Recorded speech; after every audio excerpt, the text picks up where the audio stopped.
when you can't fight and you can't flee, you just have to flow. So I do have rituals, and if I'm feeling overwhelmed, my ritual is really either to read something, to get lost in a television show. I find hot drinks immensely soothing. So if I'm overwhelmed, a tea, a coffee, a hot chocolate, a dairy-free one, they really work for me. I find having a bath with great smell helps too. So we're all different, but for me, being able to completely rewind. So occasionally I'll go and lie on my bed and just maybe take half an hour and read something on my laptop, or just watch something on television, listen to a download, maybe even take a nap. I mean, I'm very lucky because I work for myself, so I can do that.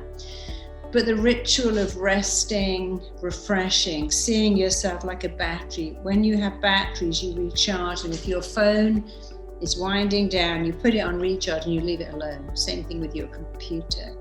And we are like batteries. We need to recharge. We need to be left alone for a bit to recharge and come back to our power. So however you recharge, sleeping, bathing, finding something that really pleases you. You know, this week I had to film really 7 hours non-stop, and that was quite taxing. The next day I did really nothing. I got up, I didn't get dressed for ages, but I have a nice little robe, so I still felt good. I had some tea, I read the papers, I lay on the sofa, I watched some programs. I did pretty much nothing all day because I thought I'm like a battery. And just like a battery that's been overused, I'm now recharging myself. And you have to give yourself permission. Okay, I'm going to watch something really mindless on TV, but then you can think, I feel so guilty. I could be watching a YouTube tutorial. I could be watching something intellectual. I could be reading a book, but I'm reading a magazine. If you're doing something mindless, because your mind wants mindless, never feel guilty. Don't complain, don't explain. Just absolutely enjoy it. And that's my ritual. Find something I love. Indulge in it with no guilt or shame or blame, and never apologize or explain why I'm doing it. I'm doing it because it suits me and makes me feel better. I think we all love to feel in full control of our life, but there is no control. You can't control the weather. You can't control your body. Because if you could control your body, you'd never get sick, you'd never get tired, you'd never get a breakout, you'd never gain a pound. But you see, I can't control the traffic, I can't control anything, but the one thing I can control is my thinking. And so when you can take control of your thoughts and make them good, then that is the most amazing control. So when I can, I will control something. But you know, this whole year in lockdown, last year I was in America and thought, okay, I'm staying there. When I left America in lockdown, I couldn't get back in because I have a visa but not a green card. I thought, okay, I've got back in. I had to go to Turkey for 2 weeks to get back into America. And I was like, oh, this is so annoying. I don't want to go to Turkey. As it happens, I had such a great time in Turkey. I would have stayed there longer. And so I couldn't control that. I couldn't control the fact that people from England couldn't get into America unless they went to some other country for 2 weeks. But what I can often do is think, what's good about this? What's great about this? What's useful about this? So I love this expression, when you can't fight and you can't flee, you just have to flow. Go with the flow. I didn't want to be here. It's not ideal, but actually it's becoming ideal. I'm having a great time regardless. If you can do that, it will be amazing. I think it was my dad. He said, it's not important to be right. It's important to be kind. And I've always remembered that. He also said, whenever you're with people, imagine they have something on their forehead that says, please make me feel that I matter. He was a very revolutionary school teacher who believed that every child needed to feel that they mattered. So it's not important to be right. It's important to be kind. It's not important to be right. It's important to do the right thing, even when you're not seen to do it. And when you meet people in the world, you have no idea what they're going through. And often they just want to feel as if they matter.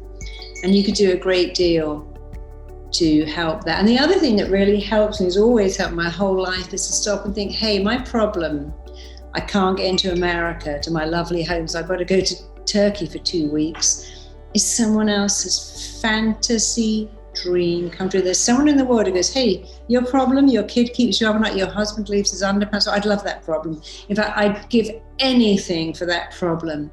Your kid's got peanut butter all over your television screen. I'd like that problem because I'm having IVF and I can't have a baby. I'd love a husband. He could leave 20 pairs of underpants on the floor. I'd love your problem. Once you've been to sort of parts of Mexico, parts of Jamaica, parts of Cuba and seen how some people live, you realize, wow, if you live in the Western world with food and heating and a home and even your own bedroom, you don't even have a problem. So that stood me in very good stead my entire life. Okay, so I watched the documentary on Tina Turner. I loved that because that was really triumphs over it, being beaten, being abused, being hurt, being assaulted the way she was. I mean, really hardcore. And how she came back and I loved the fact that when the movie came out, I Tina, and they said, what do you think? Should I haven't watched it? They went, why not? Should I? I don't want to go into my past. I'm in my present. And so I love that. I love all these documentaries. I watched the one on Michael Hutchence, Mystify. I watched Being Amy. I watched Whitney, Can I Be Me? I watched Taylor Swift and I watched Tina Turner. And I love watching anything that is triumph over adversity, that the bleakest situation you can come back from. So that's what I've been watching. I've been reading a book by Johann Hari, Lost Connections, about depression, which I love because he really is on the same page as me. And I don't watch television enough. I watched a movie. I watched a movie called Dig. I was in LA and I was just in heaven. It was an English show about an architectural dig in just outside London, and with Carey Mulligan. It was amazing. Then I watched The Good Father with Anthony Hopkins, and such genius acting. And again, you watch that and think, wow, I have no problems. And so I like to watch stuff that really makes me feel grateful for the life I have and where I am and who I am and who I have with me in my journey, my lovely husband, my lovely daughter, my lovely sister, my friends, my amazing staff. So when I watch stuff, I'm always forever grateful that I have amazing people on my journey with me. Yeah, people have this very funny fear that if I think I'm enough, aren't I going to just lie on the couch eating potato chips because I'm enough? So surely if I'm enough, I won't have any ambition or drive. When in fact, it's entirely the opposite. When you know you're enough, you go, hey, I'm enough. Why am I settling for less? Why am I settling for a job that doesn't stretch me? Why am I in a relationship with someone that I know isn't right for me? And I just thought, well, I don't leave in case I don't find anyone else. But now when I'm enough, when you know you're enough, it's like propelling you from behind. Hey, if I'm enough, I could have the relationship I want. I could have the career. I could have the life I want because I am enough. So imagine you want a pay rise and you have a feeling, well, I'm not enough and I'm not enough. And so I kind of need to ask my boss for more money because I'm not enough. So I've got to buy more stuff to feel I'm enough. I need a better label. I need a promotion. But I'm really scared to go in and get that promotion because I don't feel worthy because I'm not enough. But if I wake up knowing that I am enough, I can go to my boss and go, hey, I love working for this company. But, I've been here for 4 years and I haven't had a pay rise. I haven't had a promotion. And I know that I'm worthy of more. I'm deserving of that promotion. I deserve that pay rise because I'm enough. So you have to know that you have to ask for what you want. And when you know you're enough, it's easier to ask for what you want. When you don't know you're enough, you can't often even return stuff in a store because the feeling is, but when you know you're enough, you can go, look, no, this is not acceptable. This is broken. This is substandard. This dish is cold. I'm returning this very nicely. But you can only go after what you really, really want when you know you're worth it. So for instance, give an example, I would never look through my husband's phone to see if he's texting any other woman because I would believe he'd never find anyone else like me, and he would never go through my phone because we both know that we're enough. And occasionally go, oh, hey, babe, look, I've just got a marriage proposal from India, because that happens because I'm on YouTube.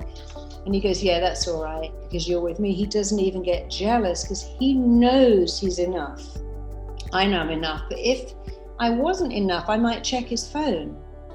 If he wasn't enough, he might go, who is that person? Why do they think? Don't they know you're married? If they've looked you on YouTube, haven't they looked at your profile? It says you're married. Go back and make it more clear that you're married. But when you know you're enough, life is just so much better because you know you're worth it. Whatever you want, you are worth it. That comes from enoughness. So when you know you're enough, you go after more, but when you feel not enough, you can't get enough because you always feel not enough. I hope that helps you all understand. Check out my next video here. Play the only part we've ever known, and then you make that part your own, where you go, you know what? I think it's time for a new part. I was told I could never, ever have children. My whole RTT training was based on being told I couldn't have a baby.